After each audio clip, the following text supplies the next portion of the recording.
डोळखाम विभागात पर्यटनादरम्यान घडली दुर्घटना। डोळखाम करवेली परिसरात मुंबईतील तरुणाचा मृत्यू।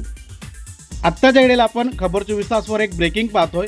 शहापूर तालुक्यातील डोळखाम विभागातील करवेली परिसरात मोठ्या नाल्यावर असलेल्या केटी बंदराजवळ आज एक दुर्दैवी घटना घडली। या घटनेत मुंबईतील सोनू रामूचाय सिंग वय 32 राहणार साई सेवा मित्र मंडळ चाल जबीमनगर धोबीघाट मोरारजीनगर पवई मुंबई या तरुणाचा मृत्यू झाला।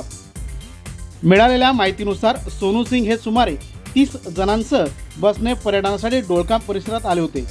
केटी बंदराजवळ असताना त्यांचा तोल जाऊन ते खाली पडल्याने त्यांच्या डोक्याला गंभीर दुखापत झाली आणि त्यांचा जागीच मृत्यू झाला। घटनेची माहिती मिळताच डोळखाम पोलीस, स्थानिक नागरिक आणि जीवरक्षक पथक घटनास्थळी दाखल झाले। जीवरक्षक सदस्य गणेश शिंदे यांनी तात्काळ मदतकार्य केले। त्यानंतर मृतदेह शवविच्छेदनासाठी उपजिल्हा रुग्णालयात पाठवण्यात आला। या प्रकरणी आकस्मिक मृत्यूची नोंद करण्यात आली असून डोळखाम पोलीस पुढील तपास करत आहेत। दरम्यान ऐन पावसाळ्यात शहापूर तालुक्यातील डोळखाम विभागातील धबधबे, नाले आणि बंधारे पाहण्यासाठी मोठ्या संख्येने पर्यटक येत असतात। मात्र धोकादायक ठिकाणी निष्काळजीपणा आणि आवश्यक खबरदारी न घेतल्याने अशा दुर्दैवी घटना वारंवार घडत असल्याचे दिसून येत आहे। प्रशासनाने पोलिसांनी पर्यटकांनी सुरक्षिततेचे नियम पाळावे असे आवाहन केले आहे।